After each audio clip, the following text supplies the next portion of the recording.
cette relation investisseur et manager, le moment de décision de faut-il vendre ou ne pas vendre, est-ce que ça a été sans anicroche? Est-ce que ça a été une évidence pour tout le monde? Dans ce cas, tout le monde il est beau, tout le monde il est gentil? Ou est-ce que ça a suscité du côté manager des interrogations fortes, surtout du côté des fondateurs?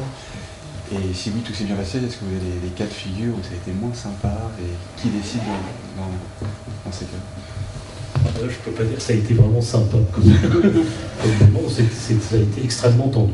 Vraiment à un point qu'on a rarement vécu, parce qu'il y avait beaucoup d'intérêts divergents autour de la table. Donc chez les investisseurs, des intérêts souvent à l'opposé, certains jusqu'au boutiste en disant ouais, multiple 2 c'est minable, on va pas s'arrêter là, et il faut au moins multiple 10. Bon, c'est un type d'attitude. Il y en a d'autres, dans le camp desquels je me range, qui vous disent bon, bah oui, notre cash, il faut la prendre, parce que les petits gars, demain, ça ne repasse pas. Bon, et tout ça, c'est compliqué parce que il n'y a pas que deux camps, il y a des gens qui sont au milieu, etc. Et puis, il faut aussi qu'on trouve un accord. Ce n'est pas les investisseurs contre les managers. On n'arrive à rien, même si on est majoritaire.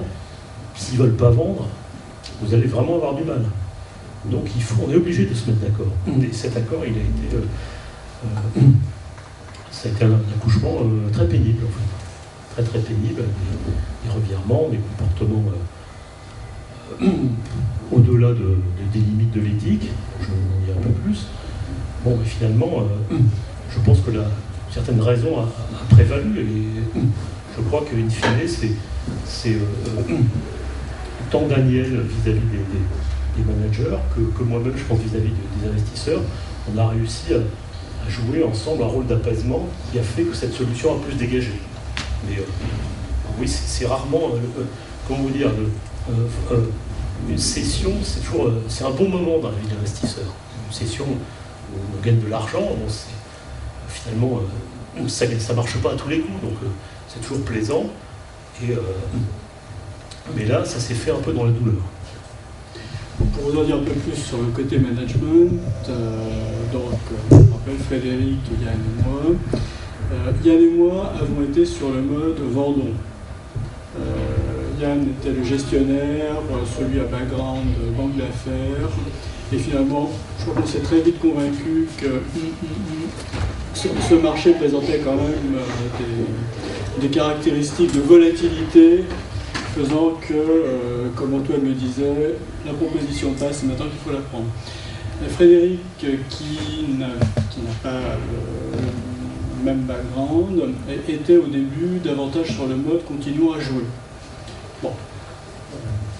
Alchimie entre les personnes, un peu de réalisme, beaucoup de discussions ont fait que nous avons pu converger, et puis aussi, comme je l'ai déjà dit, le fait que nous ayons pu nous mettre d'accord avec les principaux investisseurs sur un package acceptable pour le management, ça a changé complètement les choses. Parce qu'après tout, moi j'avais été impliqué dans l'opération pendant pas très longtemps, j'avais investi quelques centaines de millions d'euros, toujours embêtant dans les milliers d'euros. Ça, c'est des déformations de mes métiers antérieurs, sans doute. Donc quelques centaines de milliers d'euros. Bon, c'est acceptable. Maintenant, du côté de Yann et Frédéric, ils avaient ramé pendant 7 ans. Donc, malgré tout, la rémunération horaire, là, elle peut être facilement abîmée si rien ne se passe de ce côté-là. Donc, l'interaction avec l'investisseur est absolument indispensable. Et puis, pour empiéter un petit peu sur le côté investisseur, tous les investisseurs n'avaient pas les mêmes contraintes, et notamment l'investisseur historique aurait souhaité des multiples plus élevés. Donc là, il y a eu effectivement des empoignades.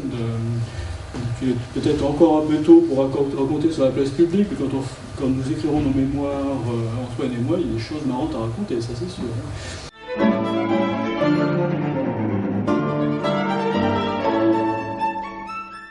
Sans parler de détails, il y a un phénomène qui est très fréquent lors d'une sortie, c'est qu'il faut remettre les choses à plat un peu avec le management. Il faut réajuster parce que vous faites des constructions qui sont souvent assez baroques, trop compliquées, qui sont la sédimentation de couches d'investissement et qui sont une série de négociations successives avec des managers et de nouveaux managers.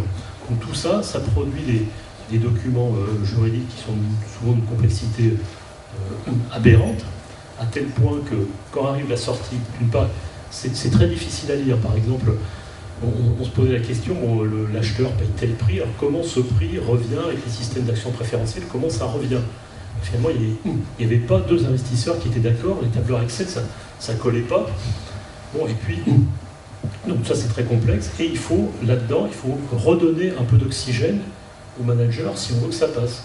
Donc c'est malheureux, mais c'est souvent le cas.